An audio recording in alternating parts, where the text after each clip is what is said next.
Assalamualaikum warahmatullahi wabarakatuh. Perkenalkan, nama saya Ditya Wisnuwardana dengan NPM 20110803551. Di sini saya sebagai mahasiswa Universitas Islam Negeri Raden Intan Lampung, dan di sini saya akan memenuhi tugas dari Bunda Rahmadiani dengan mata kuliah metodologi penelitian pendidikan.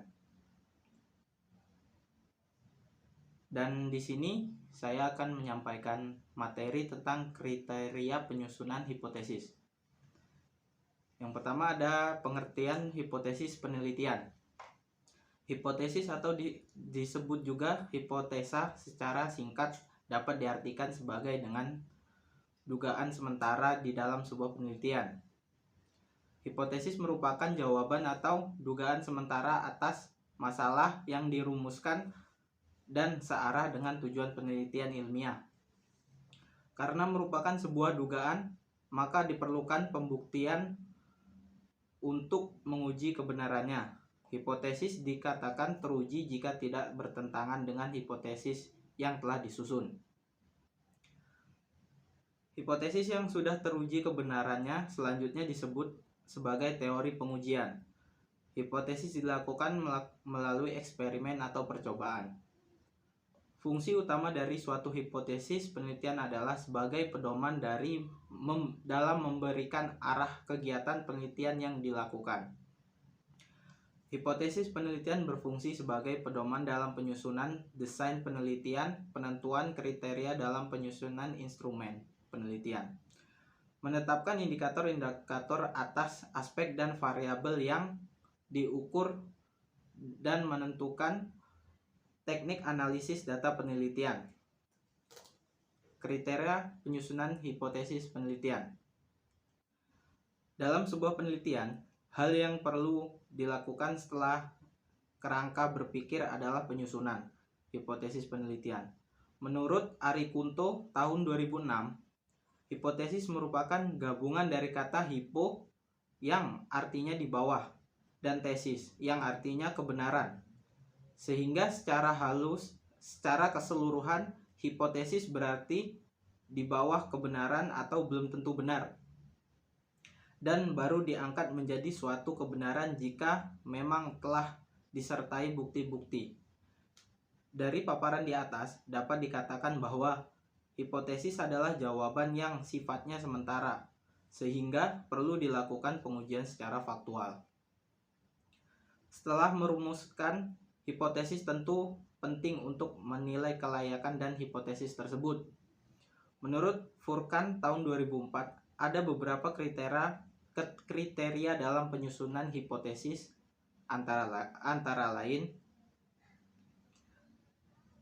yang pertama ada namanya hipotesis harus menyatakan hubungan. Hipotesis harus merupakan pernyataan terkaan tentang hubungan-hubungan antar variabel. Ini berarti bahwa hipotesis mengandung dua atau lebih variabel-variabel yang diukur ataupun secara potensial dapat diukur. Hipotesis menspesifikasikan bagaimana variabel-variabel tersebut berhubungan. Hipotesis yang tidak mempunyai ciri di atas sama sekali bukan hipotesis dalam pengertian metode ilmiah. Dan yang kedua ada hipotesis harus sesuai dengan fakta. Hipotesis harus cocok dengan fakta, artinya hipotesis harus terang, kandungan konsep dan variabel harus jelas. Hipotesis harus dapat dimengerti dan tidak mengandung hal-hal yang metafisik. Sesuai dengan fakta bukan berarti hipotesis baru diterima jika hubungan yang dinyatakan harus cocok dengan fakta. Dan yang ketiga ada hipotesis harus berhubungan dengan ilmu serta sesuai dengan tumbuhnya ilmu pengetahuan. Hipotesis juga harus tumbuh dan ada hubungan dengan ilmu pengetahuan dan berada dalam bidang penelitian yang sedang dilakukan. Jika tidak ada, maka hipotesis bukan lagi terkaan tetapi merupakan suatu pertanyaan yang tidak berfungsi sama sekali. Dan yang keempat, hipotesis harus dapat diuji. Hipotesis harus dapat diuji dengan baik, dengan nalar dan kekuatan memberi alasan ataupun dengan menggunakan alat-alat statistika. Alasan yang diberikan biasanya bersifat dedukatif. Sehubungan dengan ini, maka supaya dapat dipuji, hipotesis harus spesifik. Pernyataan hubungan antar variabel yang terlalu umum biasanya akan memperoleh banyak kesulitan dalam pengujian kelak. Dan yang kelima, hipotesis harus sederhana. Hipotesis harus dinyatakan dalam bentuk sederhana dan terbatas. Untuk mengurangi timbulnya kesalahpahaman pengertian, semakin spesifik atau khas sebuah hipotesis dirumuskan, semakin kecil pula kemungkinan terdapat salah pengertian dan semakin kecil pula kemungkinan memasukkan hal-hal yang tidak relevan ke dalam hipotesis. Dan yang keenam, hipotesis harus bisa menerangkan fakta. Hipotesis juga harus dinyatakan dalam bentuk yang dapat menerangkan hubungan fakta-fakta yang ada dan dapat dikaitkan dengan teknik pengujian yang dapat dikuasai. Hipotesis harus dirumuskan sesuai dengan kemampuan teknologi serta keterampilan menguji dari si peneliti. Berdasarkan uraian di atas, pada dasarnya dalam menyusun hipotesis tidak sembarang, tetapi perlu beberapa hal yang harus dipenuhi. Salah satu yang paling penting adalah korelasi antara apa yang diketahui peneliti dengan fakta yang ada di lapangan. Baik, dan yang selanjutnya itu ada langkah-langkah perumusan hipotesis. Hipotesis terbentuk atas dasar dugaan atau konjektur. Peneliti, meskipun hipotesis berasal dari terkaan, akan tetapi sebuah hipotesis tetap harus dibuat berdasarkan acuan, yakni teori dan fakta ilmiah. Di dalam memudahkan proses pembentukan hipotesis, seseorang meneliti biasanya menurunkan sebuah teori menjadi sejumlah asumsi dan postulat. Asumsi-asumsi tersebut dapat didefinisikan sebagai anggapan atau dugaan yang mendasari hipotesis. Berbeda dengan asumsi, hipotesis yang telah diuji dengan menggunakan data melalui proses penelitian adalah dasar untuk memperoleh kesimpulan.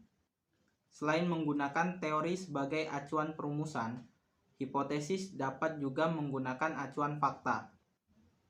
Secara umum, fakta dapat didefinisikan sebagai kebenaran yang dapat diterima oleh nalar dan sesuai dengan kenyataan yang dapat dikenali dengan panca indera. Fakta ilmiah sebagai acuan perumusan hipotesis dapat diperoleh dengan berbagai cara. Misalnya, memperoleh dari narasumber aslinya, menggambarkan atau menafsirkan dari sumber aslinya, dan menyusun fakta dalam bentuk penalaran abstrak atau abstract reasoning.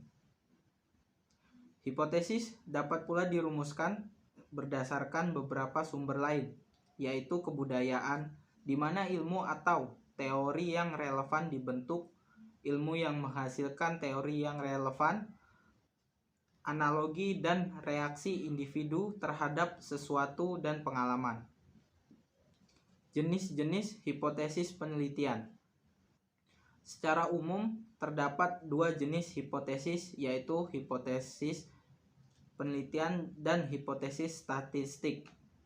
Perbedaan kedua jenis hipotesis tersebut adalah pada bentuk pengujiannya. Pengujian hipotesis penelitian merujuk pada apakah hipotesis yang